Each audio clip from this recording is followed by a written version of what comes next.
Hi, everybody. Welcome to our Studio Bridge. We got a really great guest today. Um, Before I introduce our guest, I'm going to just remind you that we do this for the community. And after you're looking at this, if you have an opportunity, give us a like if you possibly can. Our guest today in big bold letters there is Rudy Guiterrez. This is going to be really fun. The work is amazing. I came across Rudy's work in a very natural way. I've told this story to Rudy that during I think it was like mid to late 90s, Gary Kelly was visiting the Society of Illustrators. We had he was just, excuse me, he was visiting the Illustration Academy, and he had just judged the Society of Illustrators, been there, and he's like, you got to check this guy out. And that's how I met Rudy Gutierrez. Wow. I met him from one of my heroes who was just telling the classroom, this is somebody to watch. And so, Rudy, welcome. Say hi. Thank you. I'm honored by that story and by hearing what Gary thinks. That's amazing to me because he's a Yeah. hero of mine too. So there you go. Well, it's hard, it's like I talk to artists in different parts of the industry, Yeah. and that's something that you can't hide. It's like everybody appreciates the people, people that they've seen, the influences. And I was talking to George Carlson recently, the great Western painter and sculptor, and he could talk at length about Gary Kelly, and you just wouldn't expect it. Mm. Really, really fun that is so, I guess, so accepted, and that people are so aware of just good work. Absolutely. Yeah. Yeah. So in the background, I'm going to have images going by here. So hopefully you can see a new image up. We don't have to talk about these, but Rudy, you are kind of a New York guy. Yeah. I was born in the Bronx and then moved at age 8 to Teaneck, New Jersey. And it really was culture shock in a way because growing up in the Bronx until age 8 was basically a Latino neighborhood. Then we moved to Jersey and everything is different. Hardly any Latinos in the town. Geographically, it was divided by these railroad tracks. So one side was basically black, one side was basically white. I lived on the black side of town, and music has always been a big influence of mine. So it was always interesting to see what my friends on this side of the town were listening to, and my friends on the other side listening to more rock, Led Zeppelin, things like that. On the black side of town, we're listening to Stevie Wonder and Marvin Gaye and Motown and all of the above. Um, and so little by little, you start to realize, whoa, why is this stuff so separated? And music being the influence that it is led me to start listening to a lot of different things when I heard the music of Santana, and I saw all of these things combined and dreamed of doing a Santana album cover, and maybe we'll get into that later. Right before we were talking, started the recording, I asked you if it was okay if I read something because I found it Yeah. really well done. This is actually off your biography off the Norman Rockwell Museum, which we'll Oh, talk more yeah. about in a few minutes. Rudy Guiterrez is an artist and illustrator whose mission is to help lift and inspire the viewer's spirit. Through his work, he hopes to encourage viewers to feel their own validity and create a space where there are no labels or obstacles to prevent them from fulfilling their goals. Guterres' work is about accepting and uplifting the viewer, with much of the work combining elements of indigenous art and cultures. He creates pieces that are abstract but rich with emotion and story. Well, that's what I get when I look at your work. I mean, you said it right there, and you do a great job visually doing that. So, Thanks so much. did you write that, or is Um, yeah, some of it, I think they took what I had and then they played with it as well. Because I don't remember what I wrote. I really don't. But it's accurate. I do see art as an extension of who I am, and it's never been strictly art for art's sake for me. It's always been about communicating, it's been about the narrative, it's been about pushing certain things in terms of being able to speak for people who maybe don't have a voice. That's always been what's first and foremost to me. But you discussed where you grew up. Yeah. What was your family? What was, what was your education? Did you start? I mean, were you like most artists that I've talked to, that you were a drawer as a child? Absolutely. Yep. Yeah. And Uh, just never stopped. Some people just stop. I just kept going. It's interesting because sometimes art is taught out of us, if I may. But really, I was always encouraged and just kept going and kept going, and it's been an amazing trip where I haven't worked too many regular jobs, not any at all, really, as an adult. So just doing art. Yeah. well, it's a tree. I mean, all I've ever done is art and Yeah. and education. We'll talk more about Yeah, that. yeah, and I should say that Education as is a well. big part of your Right. life, I think people that are educators, art educators that are artists, they do it because, I mean, it's incredibly fulfilling, and rewarding. Um, but were your parents encouraging? Always, yeah, always encouraging. Growing up, I was pretty solitudinal, which I still am. And they saw the work that I was doing, and they never, put it down. They always encouraged it. They never said you should be doing this or you should be doing that. They just believed in what I was doing. It's interesting though, because years later, I remember, we bought a house here in Jersey, and my father's looking at me like, how you gonna afford that? Because as much as he encouraged me, I don't know if he ever really believed, like, how are you gonna do this? By painting pictures? It was a really funny story with him too. Um, I had I was fortunate enough to get a gold medal at the Society of Illustrators, so I invited my father to come and see it. He walks into it, the painting is up on the wall, and he goes over to the painting, and there's a crowd of people there, and he goes, "You won for this?" That was my father.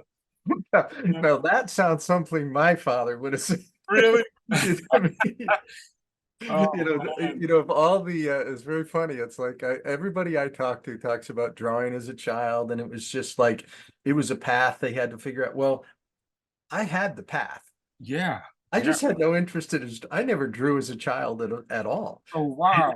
I looked at my father. I was like a jock. I was really Yeah. interested in athletics, and I was around all these artists, and I Yep. was kind of fascinated. The personalities were amazing. Yeah. Yeah. And the way they lived was pretty amazing too. And Oh, so I was around all of that, but the one common thing, and especially because I was very close to my father, yeah. was I recognized he worked all the time. And it was like, I'm not sure about that. It's like, Oh but man. then, but Oh, as I matured, I realized he did it because he loved what he did. yes. And uh, Yes.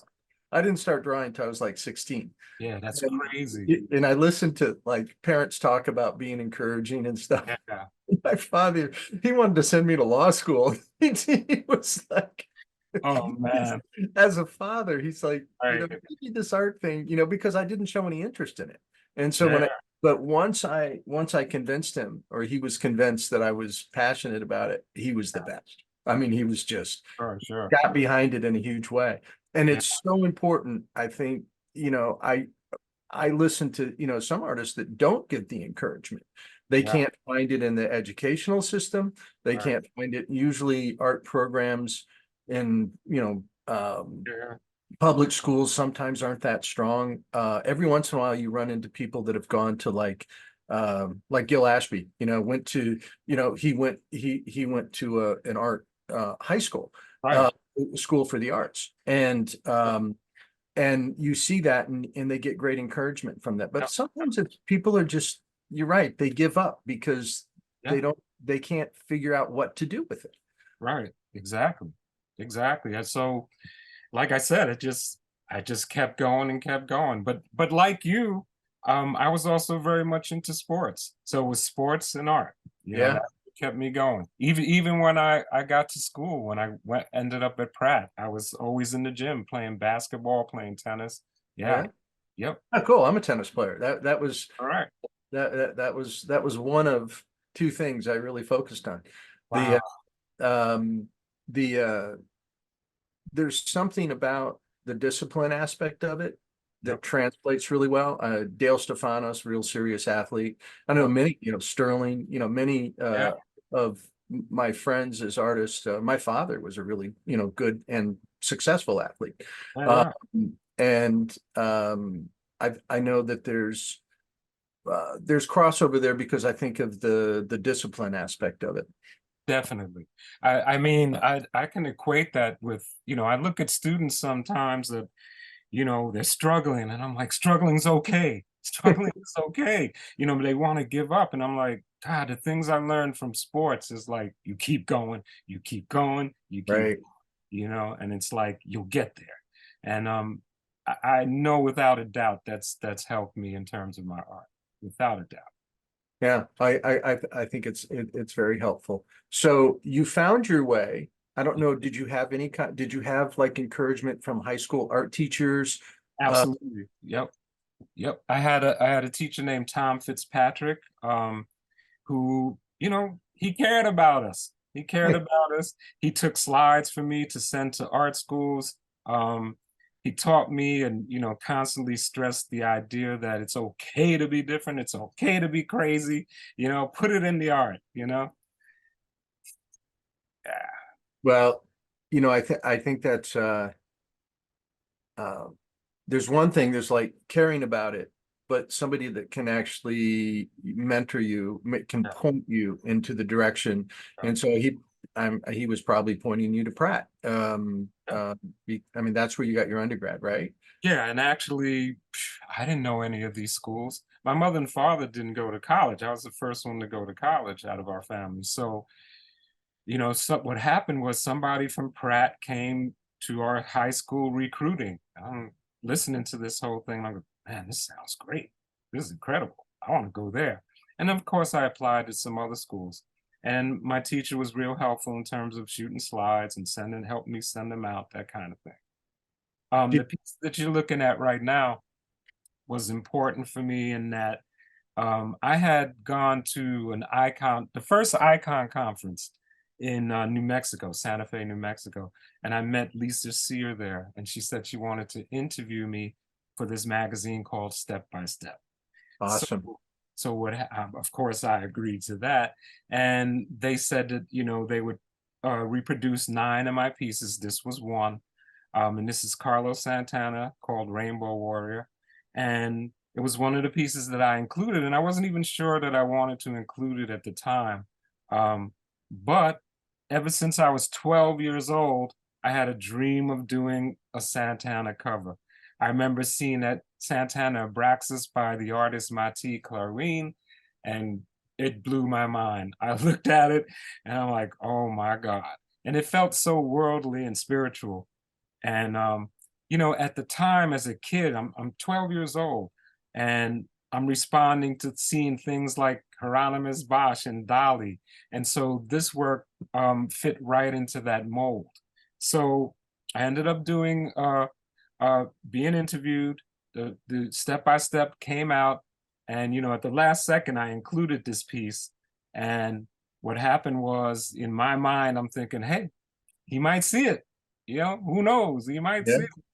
And sure enough, I'm sitting at home painting one day and I get a call, and I'm kind of screening the calls because my wife is a musician. She gets calls from California, that kind of thing. And I see California on there and I go, it's probably for DK, my wife. And I hear the woman on the other end go, hi, this is Peggy Needleoff from Santana Management. Hello. That phone.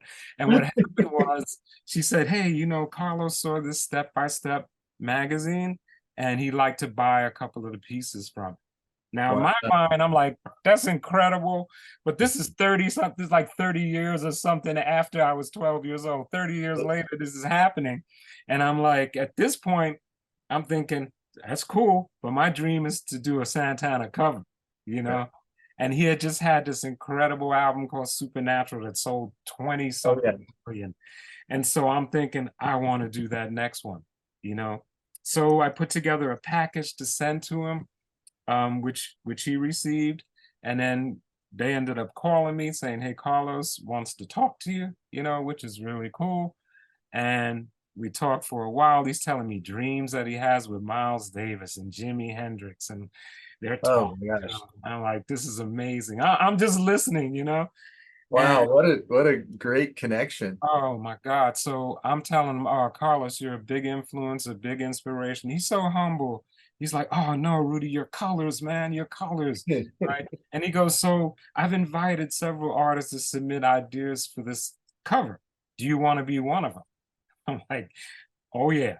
Right. So I had a month to submit ideas, and I decided I'm not going to submit any ideas. I'm going to do a finished painting, 32 by 32, and FedEx it. I'm going to totally take a chance on this. And so what went down was they received it. It was Carlos's first choice. They told me it's Carlos's first choice. He loves it. And then what happened was my wife and I went away for part of the summer. We came back. We had actually gone to Rosebud Reservation. We were doing workshops out there, and we came back, and I had an email, and the email said, although your work, your album cover is Carlos's first choice, when it starts with although, John, that's not a good sign. It's not a good sign. I've gotten plenty of those. Oh, so I finished reading it, and it says, although your art is Carlos's first choice, we've decided upon consultation with marketing and management to go with his second choice. And I'm like, for a rack appeal, they go. And I'm like, I'm reading this over and over, and I'm going, how can this be? This is a dream of mine since 12. How do you get this close, right? It's not going to happen. Are you kidding? They're messing with my destiny here, right? So they said, however, Carlos would like to buy the original. Can you call us back with the price? John, it takes me like 5 days to call him back because I'm just bummed out. I'm like, that's not the dream, right? So when I call back 5 days later, they go, you know, Rudy, right when we think it's safe to go back in the water, we find out it's not. And I'm like, what does that mean? Yeah. In my mind, I go, wait a minute. Does that mean I'm back in the running? Yeah. And she says, yep. Apparently the head of Arista Records, L.A. Reid, likes your art better. However, there's a problem. There's always a problem. What's the problem? Well, the art director, the designer at Arista designed all the CDs, and yours really isn't working with the design. It just doesn't feel right, blah, blah, blah. So I go, well, you talked to me about getting me together with Carlos. He's going to be playing at Jones Beach, which is in Long Island, in New York. Can I have some tickets for that? And they go, yep, how many do you need? I go, 4, right? So the reason I need 4 is because I don't have a car living in New York, and my brother has to give us a ride. So there you go. So I decide, you know what? I'm not going to lose this for somebody else's design. I'm designing this, you know? So I designed a dummy CD with a logo, everything, my art on it. I also did the actual disc with art on it. And then we also, my wife designed a necklace to give to Carlos with a pendant. And so we went to the show, and I did a little Shaman box with the art on each side. We go to the show, and we get backstage, and making a long story short, we're talking to Carlos, and Carlos at some point pulls out the CD, and he goes, that's the music, that's the music. And I'm like, no, I grew up with this, right? So, but he goes like this, he goes, but Rudy, I gotta tell you, man, his wife was his manager, and he says, my wife doesn't want to use your art, man, and I want to stay married. I'm like, oh my God, is this happening? So my wife, who's fearless and in the music business, she's not intimidated by any of these people. She goes, so Carlos, why don't you be the guitar playing hero that you know you are? You be the man and you make the decision.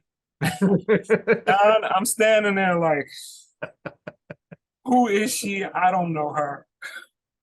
So Carlos starts laughing and he goes, yeah, I'm the man, right? I'm the man. And like a week later, they call me back and they're like, yep, we're going with your art. Then it becomes surreal because then it's literally all over the world, you know. Wow. It's amazing.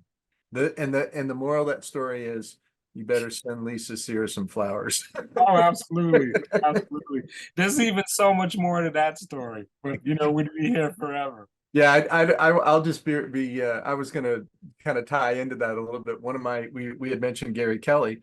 One of Yeah. my experiences, especially with Gary, and just great experience in my life was a friend here in town, this outdoor amphitheater in Santana happened to be in town during the Illustration Academy, and I timed Gary's visit. We Oh, sat in the front row, oh, nice. like in a box seat, Oh, the most beautiful evening oh, listening to Carlos Santanas with yeah. it was just Gary and I. I mean, it's like I keep thinking about that. I should have taken my wife.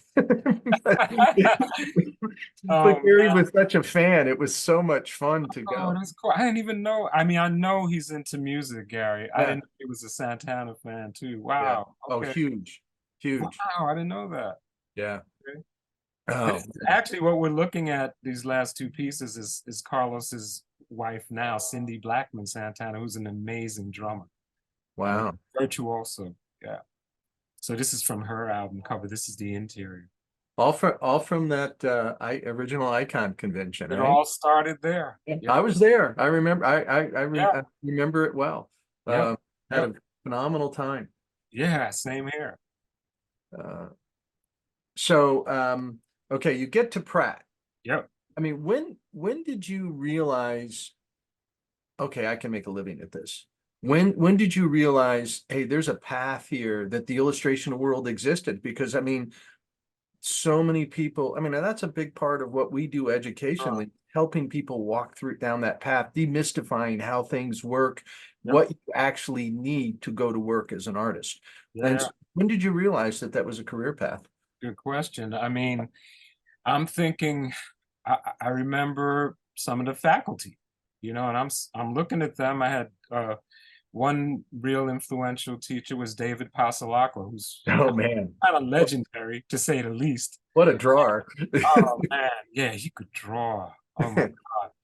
But you know, the beauty of what he taught wasn't technical. It was you just left his class feeling like you could run through a wall. Yeah. Like nothing was going to stop you, you know. And honestly, that was the feeling I had. It wasn't cocky or anything like that. It was just nobody's going to outwork me, you know. I know I can do this, you know. And then right when I was in school, I started getting some jobs. One of my dreams was fulfilled in that I got to do some like 4 jazz album covers, which was amazing. um, and then I got hired by a studio, you know, so I kind of just walked right into it. Wow, in New York?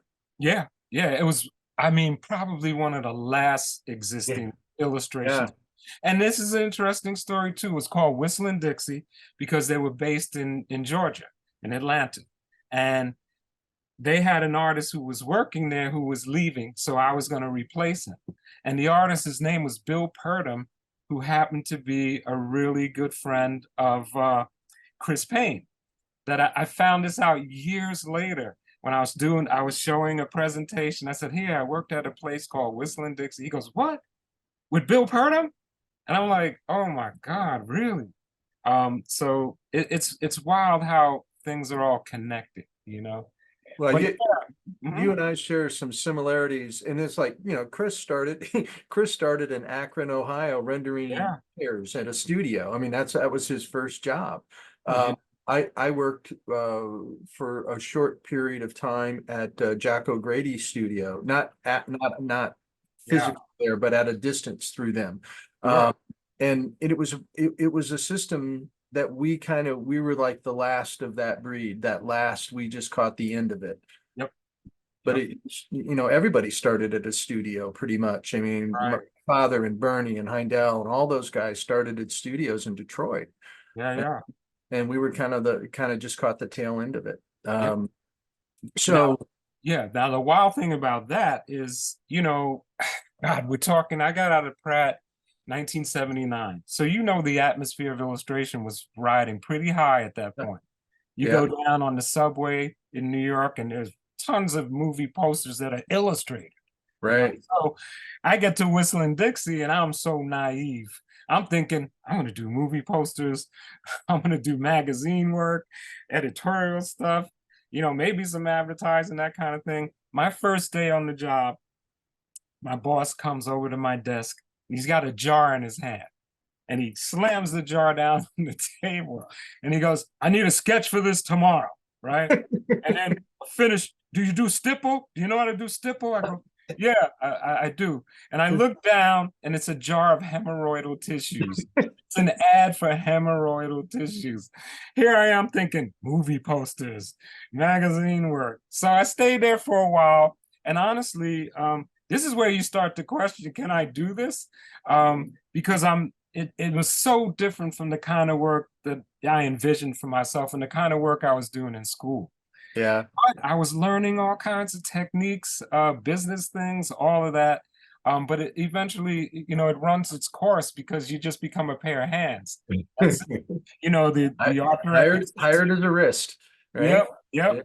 Art director sends a layout, you got to follow it. You got to just do everything. But that, but there's a part of that I think is like really healthy. I mean, agree. It's like push-ups and sit-ups of doing things you wouldn't do, right? And figuring out composition, figuring out how to solve the problem. Yeah. And I think training, first of all, I think the illustration like process, the encompassing act of making a picture with an art director, that is like the best push-ups and sit-ups anybody can be doing because you learn to get everything right. You learn a process of thumbnailing and value studies and simple color and all that stuff. And it's such a great training ground for somebody that even as a painter also. My favorite painters are all really heavily processed guys. Right. So these are demos, right? Yeah, these are a few demos that I do in class. Absolutely. Lucky students. That's some pretty good stuff. Sometimes you wonder, I'm like, everybody's so quiet. Nobody's saying, is it okay? This is the kind of things that go through. Do they even relate to it? I don't even know, but nah, they do. But getting back to the studio thing, everything you're saying is exactly true. There's so much to be learned there, and that discipline you definitely carry it. But what happened with me was I just had overstayed my welcome. My welcome that I'm giving myself. I'm like, it's time for me to be me at some point, And I remember, and this is a pretty wild story too, I remember getting to work and found out that somebody had jumped from the 18th floor, committed suicide. Landed on the patio of this studio. Okay. So now if you can imagine, my desk is right next to the patio glass door. And I'm sitting there working on a Wonder Bread ad while there's a dead body sitting there. And you'd think like, maybe my boss should say, go home, right? You would think. And in my mind, I'm thinking, this Wonder Bread ad just isn't this important, man. I got to do something that's more important. So what happens is after you're there a few years, you've taken what you can, and then you realize, all right, I want to take that, build it into what I do, who I am, and that's what ends up happening. Well, interesting. It's like when I first saw your work, when Gary introduced it to everybody in the room that day, it's like, you had a really powerful voice. You had identity, and that's usually, Chris Payne talks about rendering those tires and getting facilitated, learning about design, learning about how to be an illustrator, learning on how to be on time. Absolutely. Learning about, okay, the dead body's here, but I still got to finish this. Yeah. And that's an interesting direction too. Technical facility, okay? Yeah. I want to have technical facility that allows me to make choices. However, it doesn't mean that I have to showcase that technical facility in every piece, or maybe it's isolated to certain areas. I remember even going back to when I was at Pratt and the illustration that I was looking at, and you would know one of those guys very well. Well, a couple of those guys very well. Your father, I'm looking at his work. I'm looking at Robert Heindel. And then on the flip side of things, I'm looking at Brad Holland, and I'm looking at Francis Jetta. And I'm like, man, I love the aesthetics in Mark English and Robert Heindel, but I love the edge and this other stuff and, the concept. And I'm like, why can't I have both? Why can't I? Well, you were also in New York, and you had the gallery world around you too. Oh, So you were probably heavily influenced. I mean, I know Basquiat. I mean, that had to be in the back of your mind. This is going on too. Yep, that came a little later. So now I'm checking out Basquiat. I'm checking out Marshall Harrison. Absolutely. I'm checking out Romare Bearden, and I'm like, I can have all of this stuff. I just got to figure out how to do it. It's one thing to say it, but then how do you facilitate all of this into a so-called language? Right. For me, it was just natural. I mean, being Puerto Rican, first of all, it's by definition, I'm made up of the African, the indigenous, and the European. So I'm like, I want all of that in the work, and that's what I started focusing on. So was again, is this book, is that the Caldecott Award? Yeah. And I mean, that's a huge honor in the publishing industry. And congratulations Thank you. for that. And it was rather shocking, yeah, to tell you the truth. Yeah, it was an honor award. Again, what I had learned is, whether I'm in an editorial world or the fine art world, now the children's book world, it's still about me, who I am, how things filter through me in terms of a storyline, and bringing all that I am into, this particular situation. And it's been working for me, surprisingly. I never envisioned doing children's books until later. Yeah. And so, okay, well, that brings up a question that I try to ask everybody. It's like, again, and I know things change, you as an instructor now, and I kind of point this out, people that can't, we've had so many great students go through our program that have had a lot of success afterwards. And I always felt it was my job is to put somebody in front of the right person. It's like what their needs were, to try to analyze what they're looking for. But when you're talking about voice and direction, and like what part of the industry do you want to get started in? Did you start, I mean, because you had a lot of, things that relate to music and poster and but did you actively pursue the editorial world?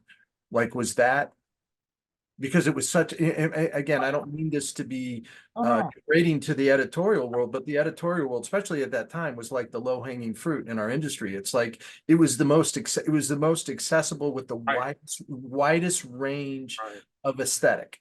Yep. That's a great question, because for me, it was never one thing.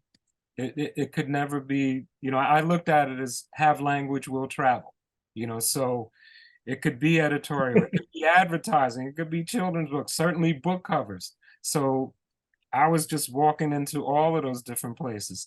And honestly, I still sit here and I go, I don't know how I've done any of this stuff because I'm horrendous at promoting myself. Now there's been years where I've had agents too, so that helped. Well, let me tell you how that works. When you start like getting this work in awards books and people start seeing it, your work is so good, it's the driver. And I'm sure I mean, I haven't experienced it, but I'm sure you're marvelous to work at, you're dependable, and all of those things that are requirements to be you know, to work for an art director again, Yes. which is a big thing. But you're one of those artists. It's like I always say, the people I follow, like the people I follow on social media, the people I'm the closest to, I never have to look for a credit. I know it's their work as soon as I see it.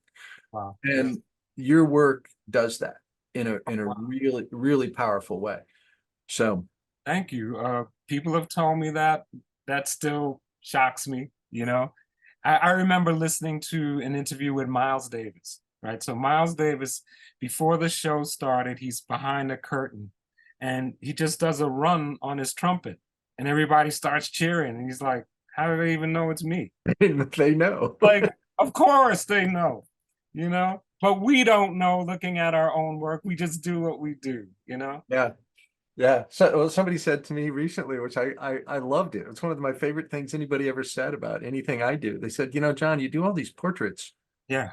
and you know, but you don't I don't really, not since I was doing illustration, Yeah. that I don't really do anything with them. I just practice, you know, and just push Yeah. up and sit up. Uh and I post them and they said for some reason they align with your landscape. And I was like, They do. They that's, do. I said, that's great. I mean, I said, I'm not aware of it. Right. To me, it looks totally different thing, but But this, it's I can see that you're not. there's a sensibility there that is quite visible. It Well, really is. And like that you were was one of the saying, better compliments I've gotten from somebody. yeah, it makes But uh, and I don't even know if they were, and I don't even know, they were asking me the question why that happens. right, And I, you know, I was able to maybe give an answer to it, but I don't know if they even knew that right, could be like a really big compliment to me. right. They were kind of a neophyte figuring things out. Uh, Yeah, so you're out working in the industry.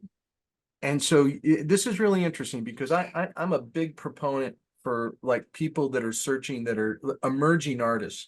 I say this all the time, probably to the point where it annoys people, but the job of the emerging artists is to become identifiable or memorable to the people they want to work for. And so it's like really like your portfolio is the driver. That's the only thing that makes any difference is what your capabilities are.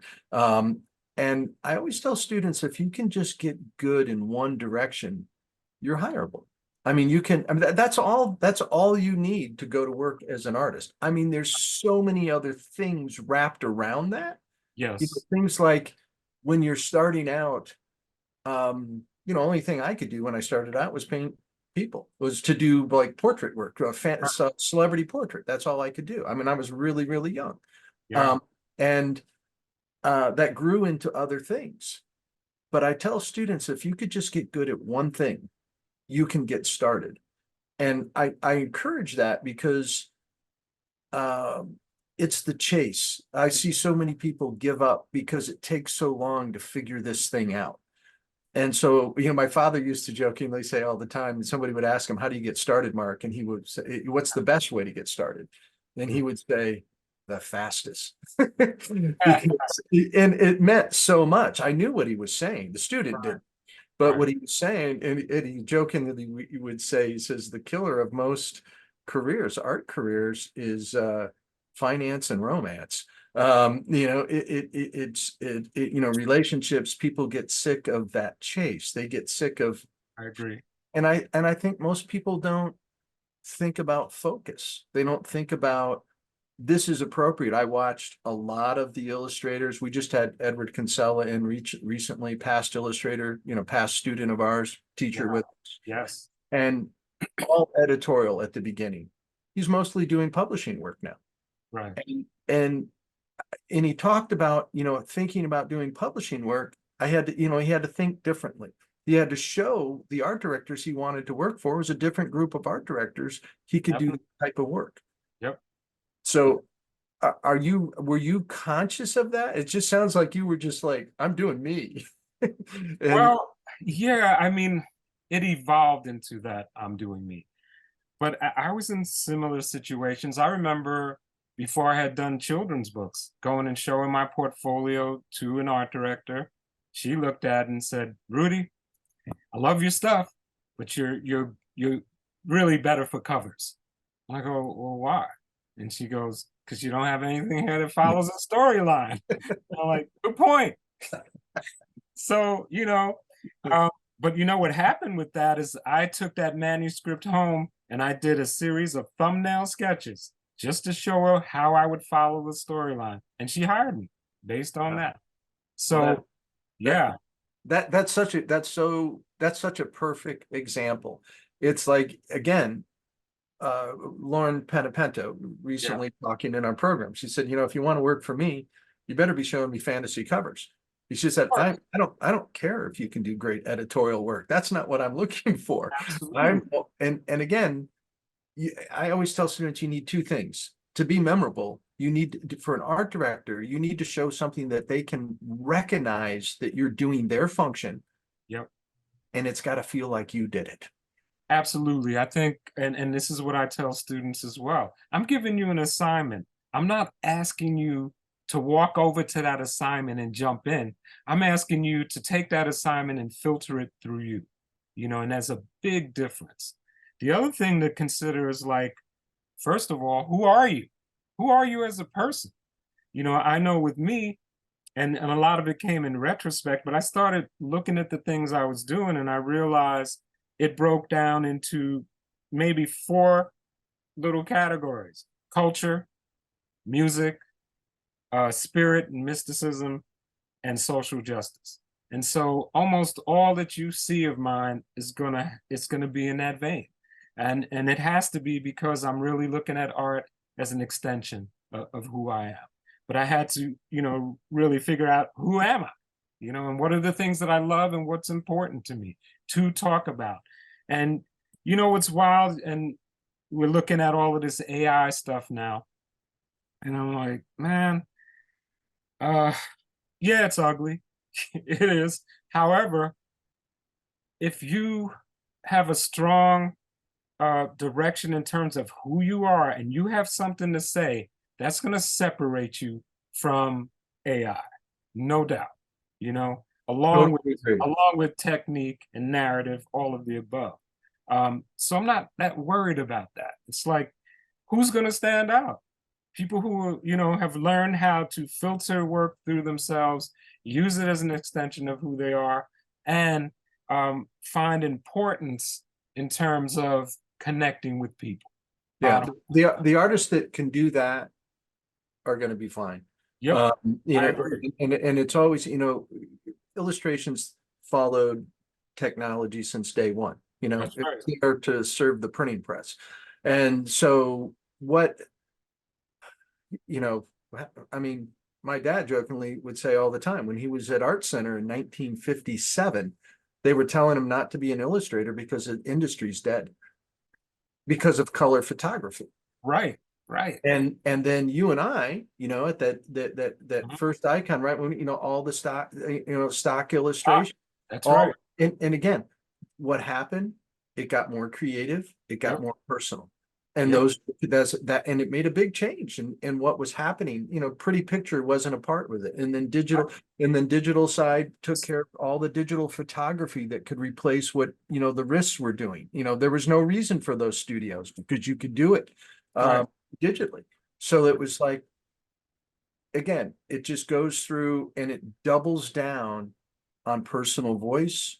And artists that have the ability to respond to what's going on around them, they're the ones that rise to the top, and it changes the industry. And there'll be places that's important. That's my theory. I agree. I totally agree. Yeah. Now I left this piece hanging there for a while because this is the bad Rudy. Okay. Yeah, I've got that side. When here I was living in New York, I see Giuliani is what I'll call him. He had basically lost all kinds of popularity pre 9/11. I mean, he was doing all kinds of outrageous stuff. Many people considered him to be racist. He was just a creep, an all-around creep. He's cheating on his wife in public, and everybody's watching this going, got to get rid of this guy. 9/11 happens. All of a sudden, he's a hero for doing his job. And He's standing on the backs of the real heroes. Right. This is a powerful illustration. Thank you.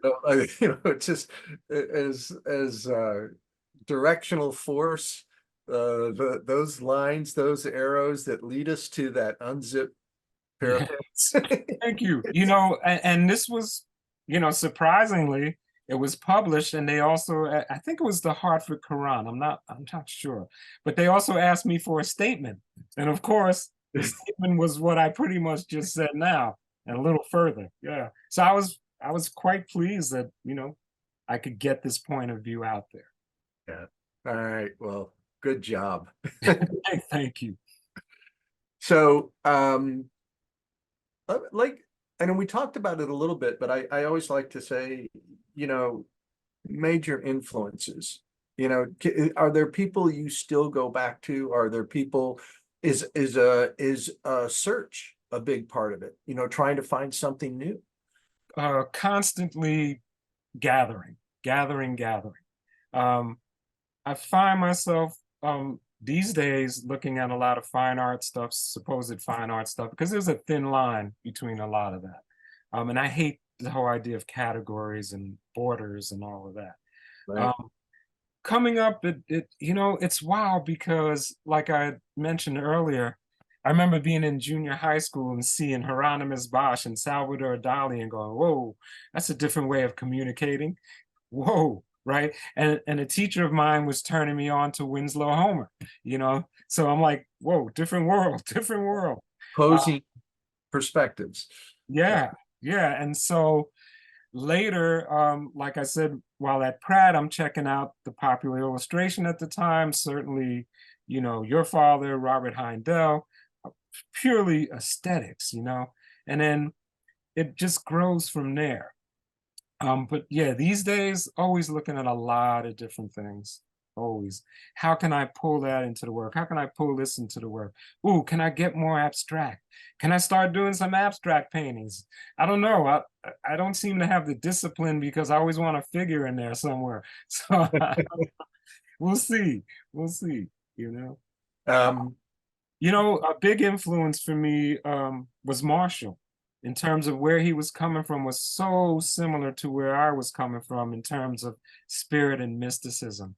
I'm gonna say his full name, Marshall Ayersman. Yes. Just for the audience perspective. The first time I met Marshall was at that Santa Fe, and that icon, and he was one of the warmest people. Oh man. And really considerate. I mean, he didn't have. I mean, we sat at a table, and he maybe alcohol induced. I'm not sure, but he went on a rampage of telling stories. Oh. And sat at a table for hours. My father and a group of academy instructors, and we were just, mesmerized. Had a great time with them. Wonderful evening. Saw him at the Society of Illustrators one other time, and then I saw him again at the Philadelphia icon. And he walked up to me, and he handed me his video. And the thesis video that he handed me about the thesis, and he said, "I brought this for you. I knew you would be here." And I was like, I haven't spoken to this guy 2 or 3 times in my life. It's amazing. And he knew what my, I was kind of hell-bent on education. I wanted to do something that was a little different. He liked what we were doing. And he just said, he goes, I just thought you would be really interested in this. And I just thought, wow, what a considerate guy. And it's not like he had 50 of them on him. He brought 3 to the event. Incredible. Yeah, that's Marshall. I mean, I remember getting a call from him. He calls me up. He's like, Rudy, we got this Icon conference coming.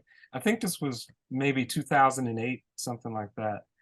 And he goes, yeah, they want me to do this talk, but they want me to do it with someone else. I want you to do this talk with me. And I'm like, wow. I was so honored. It was really a highlight. of really Yeah, it's career. it's funny how artists think. It's like they're thinking about something. They don't say anything. We're alone in our lairs, Yeah, yeah, doing whatever we're doing and totally focused on what we're doing. And then we're thinking about these things, and time passes, and then somebody just reach out and does something, says, "Hey, I was thinking about you about this." It's just like you think it's out of the blue, but Marshall thought about that for a long time. I agree. And talking about out of the blue, um, I've had so many, manifestations of dreams, in terms of what I wanted to do work with. Here's Jimi Hendrix, dreamed of doing something on Jimi Hendrix. Where does this come from? In fact, I was doing, I frequently will get into these little rampages of like, I'm listening to Jimmy every day. I'm looking at, I'm reading books about him. No apparent reason. I just love it. And 2 days later, I get a call from my agent saying, "Hey, you want to do a Jimi Hendrix stamp?" And I'm like, "What? Where does that come from?"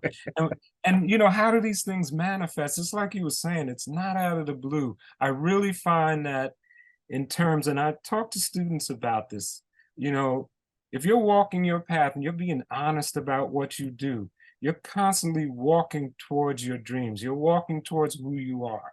And these things seem like they seemingly appear, but the truth is you've been walking towards them all the time. And I Well, that's back to that statement, yeah, becoming memorable, and again, it's like when an art director sits down to pair an artist to an assignment, I don't think they're browsing through the Society of Illustrators. I don't think they're looking through Spectre. I think they know based on, as they're, everything we do starts with text. So they're reading something and they're thinking, what artist comes to top of mind? Who would be the best individual to accomplish this assignment? They're pairing the timeline of indulging the text, right. the artwork they know that's memorable to them. Yes. And so, the job is to get on that, get in their head, to get on their Rolodex inside Sure. their. Sure. And I think that's like these things happen and we think that, oh, it's out of the blue. No, you Yeah. planted that seed Yep. long before. You planted that seed Yep. with all the beautiful work that you've done that they've indulged before. And yeah, planting seeds, that's a terminology that I use a lot too. Absolutely, I totally agree with you. I could look at this stuff all day, Rudy. It's just Thank you. gorgeous. Thank you. Absolutely gorgeous. Thank you. This is interiors of a book. It's by a poet, incredible poet, Jose Angel Figueroa, and extension of who I am again, dealing with Puerto Rican culture. But it aligns very much with his poetry. Wow. So powerful. Thank you. So tell me about your working process. Ooh, okay. It varies. It can be totally traditional, or where I might start off with just drawings. I do my sketches in terms of drawings. I scan that, start to play around with that. Lately, especially on quick turnover jobs, if it's an editorial thing, I'm working on Photoshop to do layouts. Okay, so it starts out as a Photoshop layout. I'm manipulating, I'm playing with it, etc. And then I might do a drawing from that, and that becomes what I'll send to the art director. Or I might even send my Photoshop layout if the art director is familiar with me, because I'm afraid to send the Photoshop layout because then they expect that, Right. So you got to be real careful with that. Yeah, not showing too much. Yeah. And so, yeah, and my layouts are showing too much. And so I also try to avoid showing them color too, because then you're locked into that. And Right. a lot of what I do with color is by feel and emotion. So I don't want to be locked in. And it kind of develops as I'm doing the piece as well. So what I'll do is from my Photoshop layout, since I've worked it pretty darn tight, I might print that out on Bristol and then paint and draw right into that. And so it becomes this combined traditional and digital. Then of course it goes back into the computer and probably manipulated some more. So I'm sure there's pieces that you want to be purely traditional. Yeah. And You're so, looking at one right now that also started out as a demo, but it's an acrylic painting. and so I'm sure you've acquired a lot of these. You have a lot of these Yeah. in your possession. Yes. See, I think that's another, really, I think things that are handmade have Yeah. more are going to have more value to them. Secondary life of illustration work has become really, really popular and very, very profitable in Sure. fun places like, the Magic the Gathering auctions that they have, and the success from based on fan art, all kinds of things that people have gone back. They're not doing digital work. They're doing traditional work because of the resale on it. Sure. And I think that's just going to continue to progress Yeah. through gosh, I mean, my sisters and I handled the estate of my father's, a big portion of his work. And I'm glad he wasn't a digital artist because we have all of these paintings, all these beautiful paintings and illustrations. Man, yeah, all of that is so true. And in fact, sometimes that dictates how I'm doing a finish. So, for example, I might have an album cover to do. Now, it's going to be reproduced pretty small. However, sometimes I'll do, if I'm doing a traditional painting, I want to do it larger. I might do it 32 by 32. I've also done 30 by 40 pieces for jobs that are, kind of a quick turnaround, but I want them to have that possibility of being sold later, so I do that as well. Which can also drive me crazy because here I am with a 30 by 40 piece that I'm now scanning in sections, which is crazy. But worth it in the end. Yeah. Well, I'm just going to point out, like, the language that you're jumping back and forth of shape and line, and then like the different languages of drawing that you're using.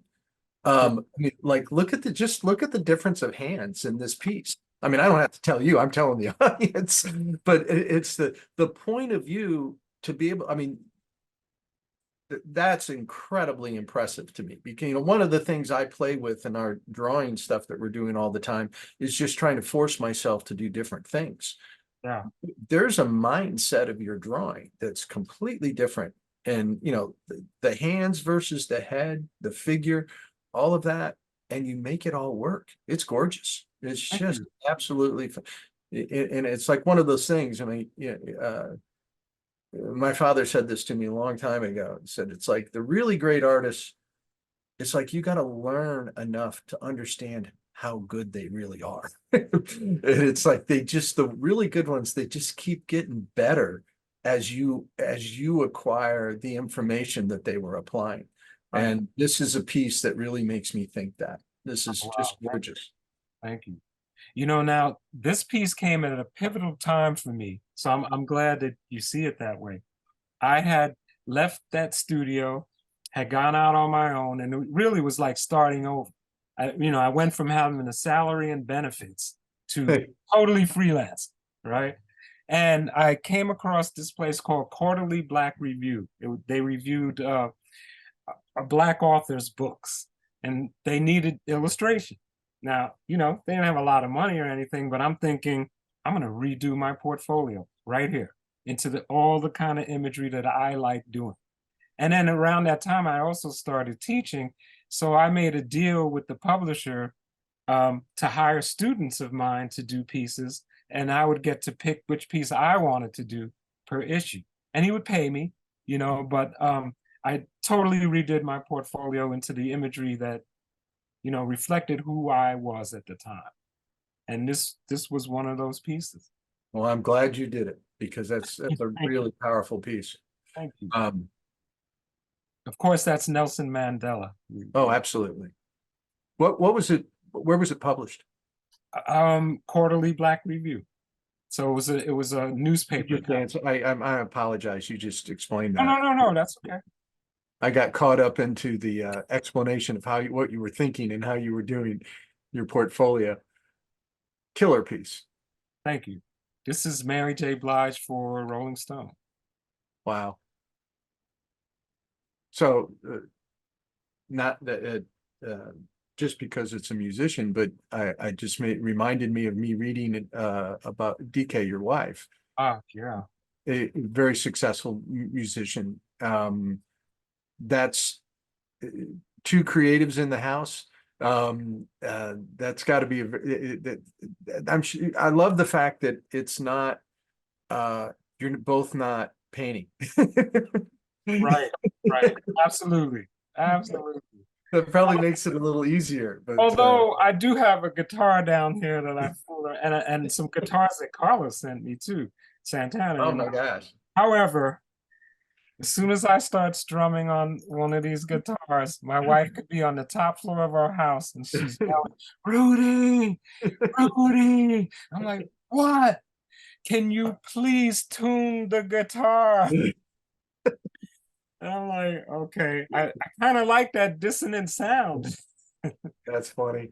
So is that been a healthy experience? I mean, having Oh, a creative partner? big time. Yeah. In fact, we were friends. We were working together on projects of hers where I was doing art.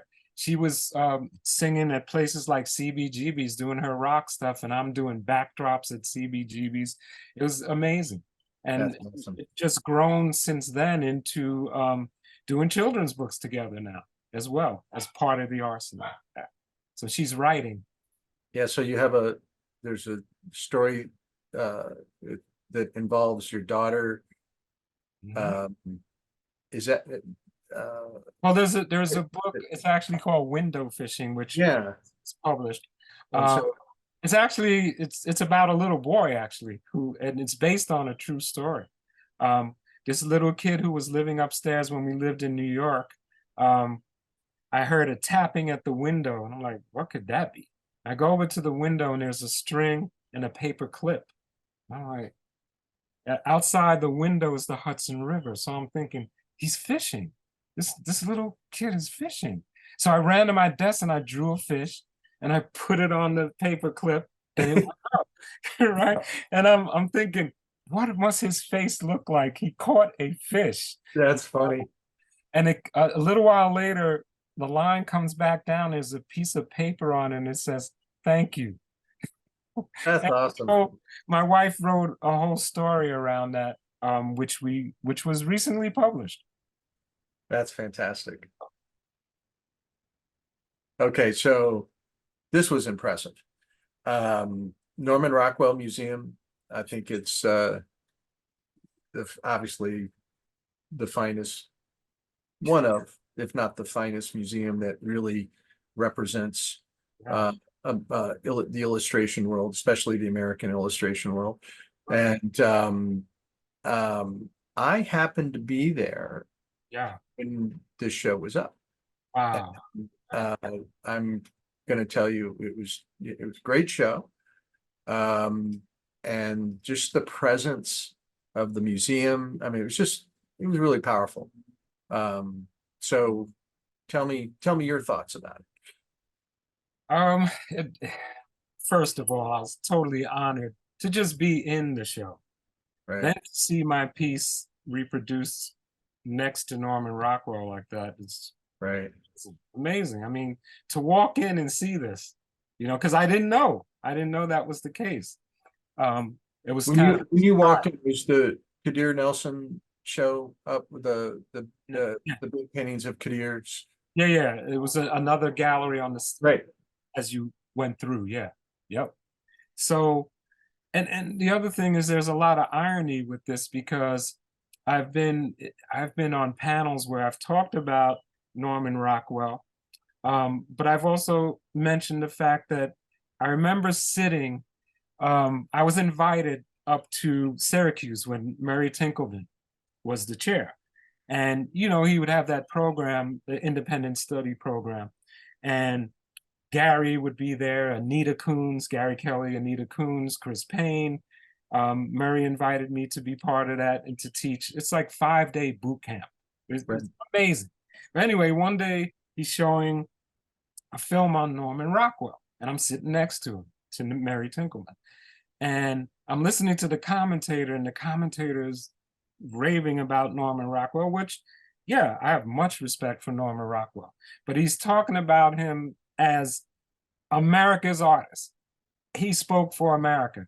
And I look at Mary and I go, he didn't speak for me, Mary. Right? He didn't mean that much to me, Mary. So Murray looks at me and he goes, really? And I go, yep. He goes, okay. After the film is over, I want you to address the audience. I'm like, okay. And you know what I was getting at is how he was used for people's agendas. Really, that's really what ended up happening. I have much respect for his virtuosity, no doubt, and his storytelling. But the way he was used by the publications until later in life when it started getting very real, you know. But his earlier paintings, that just didn't represent how I was growing up and people I knew were growing up. Beautiful stuff, no doubt. Yeah, Yeah, that's something that's interesting because, you know, he's a product of who he was working for. that's right. And, you know, I had this discussion one day, but somebody was kind of like beating up on Bernie Fuchs about, you know, what he was doing was just kind of exactly what you're saying. It wasn't a representation of the rest of the country. I was like, you don't get it. He was working for those magazines. That was the job that he was No doing. doubt. It wasn't his No point of doubt. view. Yeah. And Norman, I mean, had enough power that he actually later in life, you know, ventured down different paths. And his success, as much as we like it, dislike it, whatever, was incredible. I mean, it's just, I mean, we're walking into a museum based on his success, basically. And so it was incredibly powerful, huge voice. But it was a voice that was, as you're saying, it was very controlled. And it was controlled by the publications that he worked for. I mean, that until later on in his life. I was going to tell you a fun story, how my first encounter of learning who Norman Rockwell was. I got thrown in the back of my dad's car. My dad and my mom and Fred and Fran Otness were going to drive up Route 7 from a little town we lived in Connecticut, and we were going to go up, and they were antiquing and just taking the weekend. And I remember going through Stockbridge, and my dad, you know, us stopping, and my dad saying, "That's Norman Rockwell's studio." Right. When it was on Main Street. I was a kid. I was 7, maybe 8 years old. And I remember seeing, you know, the Red Barn, the you know, seeing it, and then seeing the you know, driving through the town and seeing the Red Lion Hotel and all that stuff. And then years later, and I wasn't even thinking about it when first time I went to, well, the only time I've been to the Norman Rockwell Museum, and seeing his studio. And I was like, it just brought me, I mean, I just slammed me. And it's like, I remember that so well as a child because it was such a big deal for my father. Yeah. And my father had just met him recently at that time. And, you know, he talked about, you know, what a great artist he was. It meant nothing to me. I remembered the Red Barn. Right. Absolutely. Things you remember as a kid. Yeah. So I was really honored, and I'm real thankful for the people, amazing people who put this show together. Was Stephanie the curator? Yes. Yep. Yeah. Stephanie and Robin Phillips Pendleton. This Right. was actually based on a lecture, a paper that she did, and they infused it into this show. I've met Robin. I met Robin at Icon in Kansas City last 2 years ago, and met Stephanie when I was there. She gave me a tour and had a great talk with her. She's just Amazing people. Stephanie Plunkett. Yep. Yeah, really knows her stuff. I'll say that. You know what? And both of them, Robin as well, just good people. Yeah, You know, beautiful. fantastic. Well, so I got to keep asking you questions. I get caught up in our conversation. Tell me about the benefit. Tell me about your perspective of teaching. Ooh. Um, eh, you know what? That's an incredible question for right now because I've taught since 1990 and it's kind of coming to a close as far as being full-time. I'm full-time tenured at Pratt. And God, I've been thinking a lot about it and how God, I'm gonna miss that incredible energy that I get from the students, which it really keeps me moving. You know, it makes me question my validity and how I can stay valid. All of that generated by being in the classroom with these young people, which I will dearly miss, you know, once I stop teaching. I figure out I'll probably do little teaching gigs here and there, but nothing full time, you know. So um there's nothing like sitting there with a student and, you know, looking at their work and letting them know that they have incredible validity and divinity. And they look at you and you could see it in their eyes. This light bulb goes off, and it's like, I can do this. I can do this. Yeah, you can do this. You know? And then there are other times where you know, students are struggling and like, let me see your sketchbook. What's in there? You know, and you open up this sketchbook and it's like a whole world in there. But somehow they've divided that from what is a so-called finished piece, you know? And to see that light bulb go off is amazing. You mean I can do that? I can, yeah, you can do that. That's you.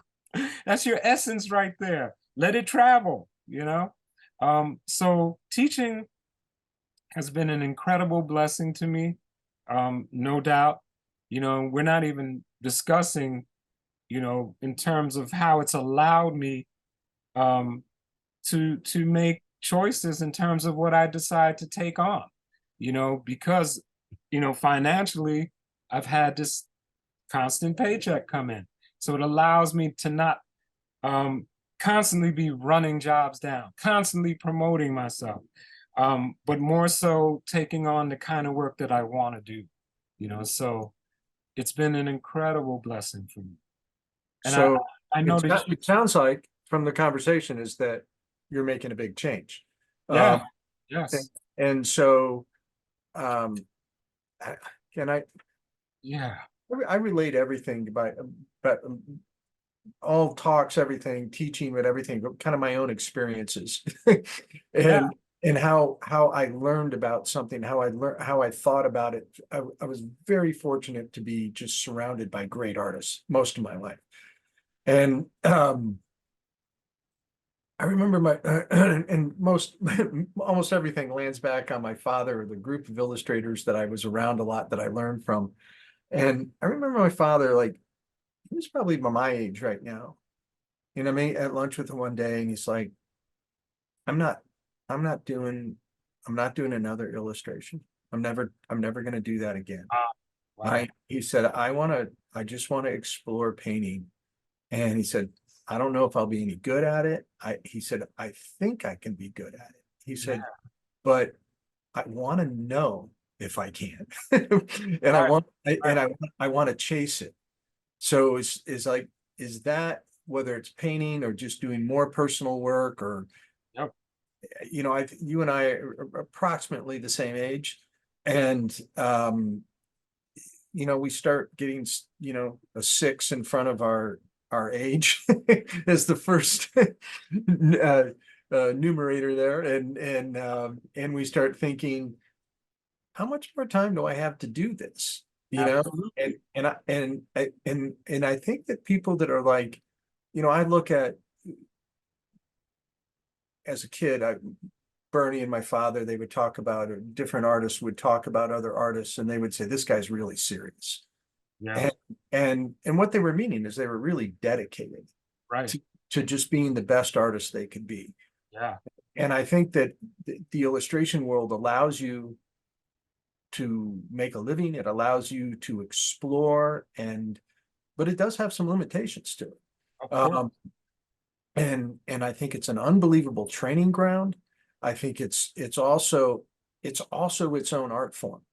The people, I pick up the Society of Illustrators and I thumb through it, and I'm just like, this work, there's so much good work in here by so many good artists, and they were all done for assignment. They all managed to do it solving somebody else's problem. They didn't get up in the morning and think they were going to work for the state reporter. I mean, that just happened, right? Right. And they managed to be a great picture maker based on all of that stuff. Yeah. So what are you going to focus on? Well, like you said, personal work, there's a lot of things that I want to say, visually.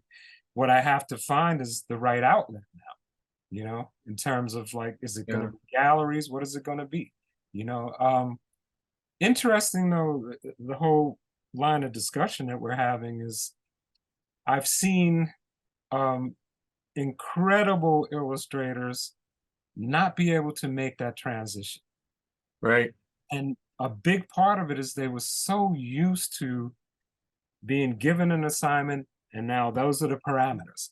And once they're not doing that, they don't know who they are or what they want to say. Some really well-known people who are incredible technicians, beautiful painters, didn't know what to do, I had the pleasure of watching my dad do it, watch Malcolm Lipke do it to a certain extent. Yeah. I watched Heindel do it. Yep.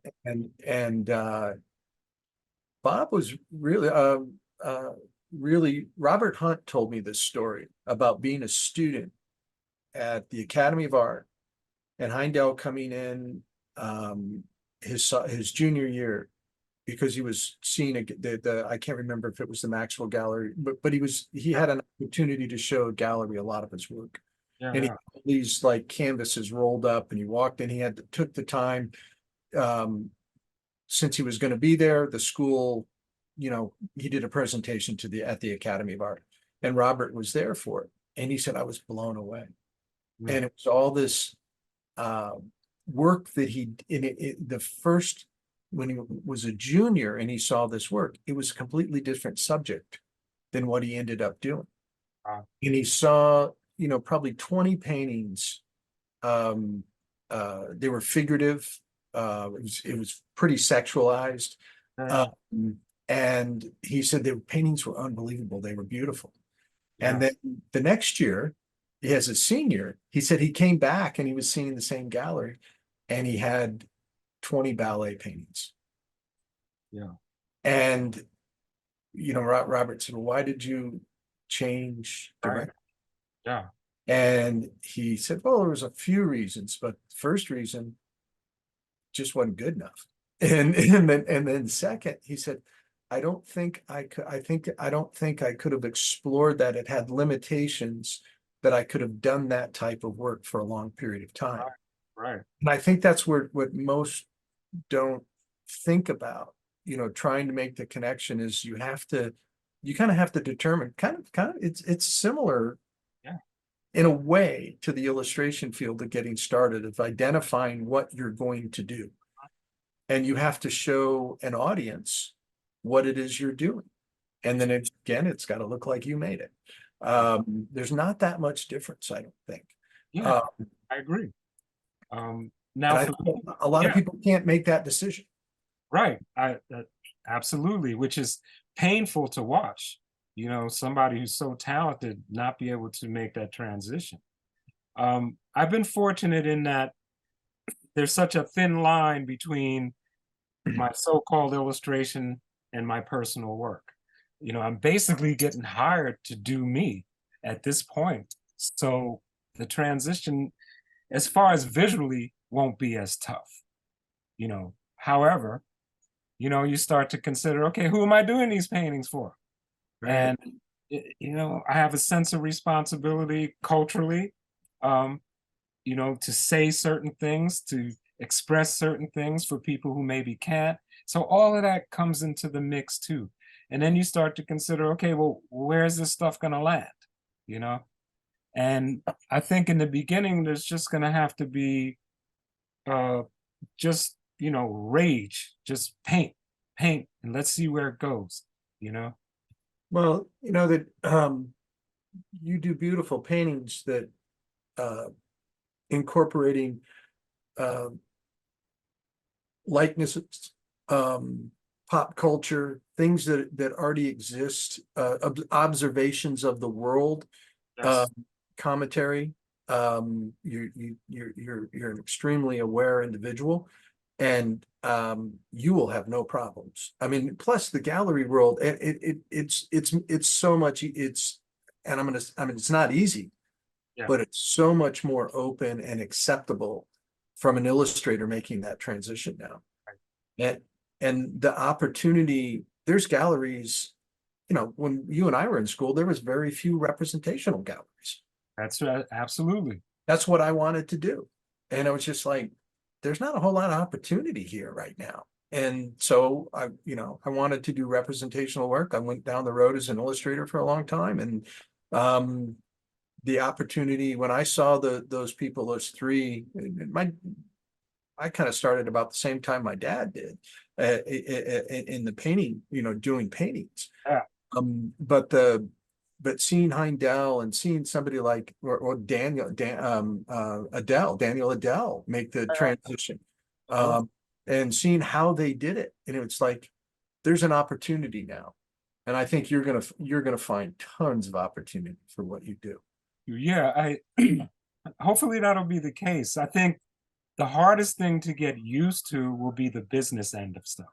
You know, I think navigating those waters, because there's just so much room for nonsense in the gallery world in terms of the business end. Oh, And absolutely. yeah, You know, so again, it's you're in a great part of the world where there's great I mean, there's phenomenal, some of the best galleries in the world exist in New York. And yep, that and it's probably the one of the hardest places to start because they, they I mean it's there's a really tough barrier there.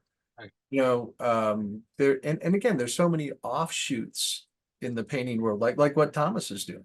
You know, it's like that it's unbelievable he's having the kind of success in the Western world of what he's doing. And he wasn't even doing that 5 years ago. Right, right. And he's just gone from zero to, you know, 100% in just a couple of years, and he's having magnificent success. There's there's galleries that carry fantasy. There's galleries that carry horror. None of that existed when you and I were in school. In fact, when I was at Pratt, you know, why was I even in the illustration program as opposed to painting? You know, uh, for a very good reason. I think what was happening at Pratt is in the painting department, you had the remnants of abstract expressionists. They didn't want to see figures at all. If you were Right. doing a figure, you would almost belittled. And you know, a lot of that stuff still goes on, which Yeah. is crazy to me. So of course I felt a lot more comfortable being in a department that was doing illustration and figurative work, you know. George Pratt tells the same story Yeah. about Pratt. He was there a little after me. So Yeah. that was still going on. It's Yeah. still going on now. Right. It's And I think, incredible. and it's really interesting.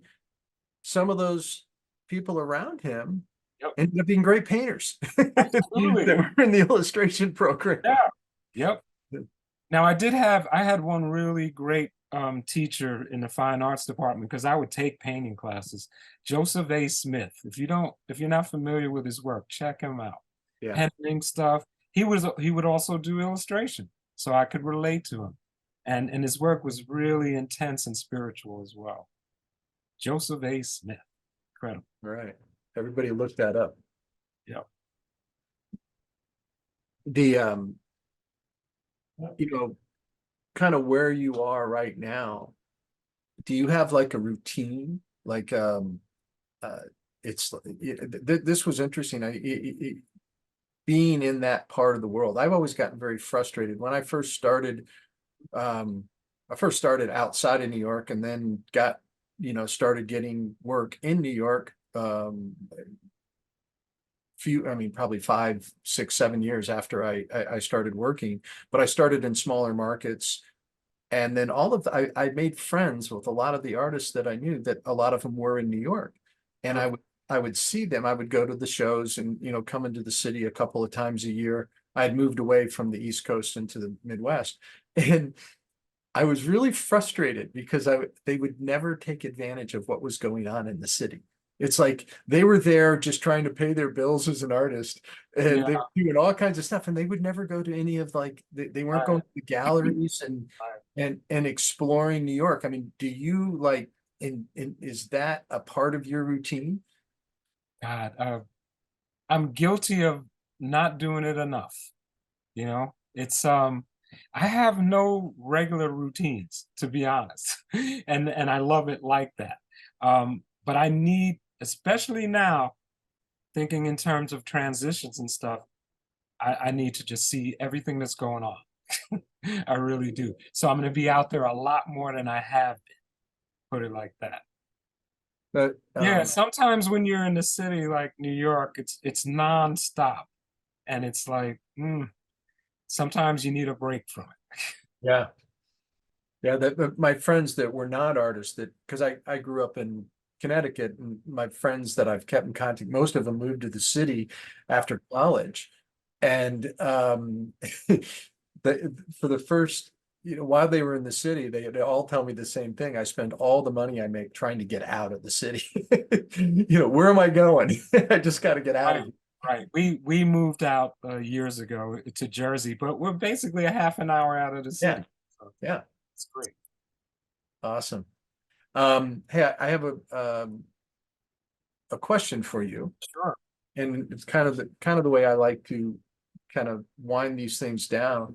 Is there anything you just want to talk about? Talk about as an artist, talk about something that's really important to you, and then even something maybe you want to promote, something that you've done recently, or a show that you've seen, or whatever. Okay. Well, certainly the idea that my wife and I are now doing children's books. So window fish, go get window fishing. There you go. Yeah, absolutely. And I have we talked about the idea that we both played sports a lot growing up. And so baseball was a big deal to me. And one of the players who I really loved was Roberto Clemente. And I just did a book, did artwork for a picture book on the life of Roberto Clemente. And it tells a lot of truth in the book in terms of the racism that he faced and the glory as well. And the integrity that he had as a human being. So I'm true hero. It's going to be out in August. So yeah, look for that, people. Awesome. And I'm going to be, my wife and I are going to be doing a presentation at the Icon 12 conference in July. So that's going to be fun. Awesome. Well, Icon, I've done a number of those. I was involved in the last one in Kansas City to a certain extent. I encourage anybody that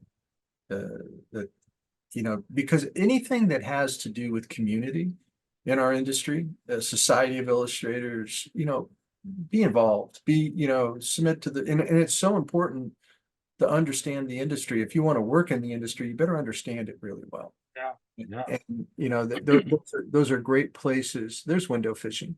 I was trying to I knew I had it in here. I wanted to get to it while you were talking. So I'm actually, that they're based on me, these pieces. That's me. I'm the model for it. And it's my wife really poking fun at me in a lot of these. So there you go. Talking about the Icon conference, when I went to that first one, oh my God, it was mind-blowing to walk and there's this bar and everybody's there. I mean, I'm looking around, there's your father, there's Brad Holland, there's Marshall Arisman. I'm like, who do I want to talk to? Who do I want to say hello to? It was mind-blowing. incredible. This young illustrator. Yeah. Well, that there is something about that those people are tangible.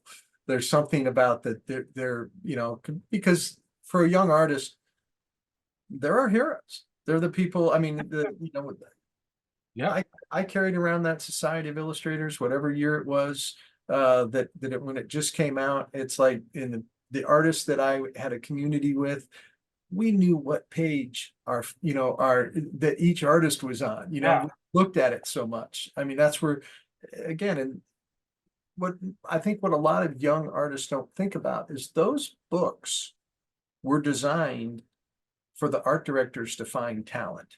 right. And so I'm constantly telling students, flip it around, Yeah, use it as information to guide you to understand the industry, to see who's doing what, yes, have some kind of reality to what you're doing. Create have a plan, but yeah. most importantly, be realistic. Does your work fit? Does it feel like, is it ready to be there? And anyway, Rudy, I've enjoyed this so much. I enjoyed taking the time, just looking through all your work, reading a little bit about you, and learning a lot more. You are a marvelous human being Thank and you. an incredible artist. Thank you So so much. thank you for spending the morning with me, and I'm sure everybody else is going to enjoy it as much as I did. All right, cool. My pleasure. Take care, John. Thanks Thank for you. Oh man, we'll talk soon. Thanks so much, man.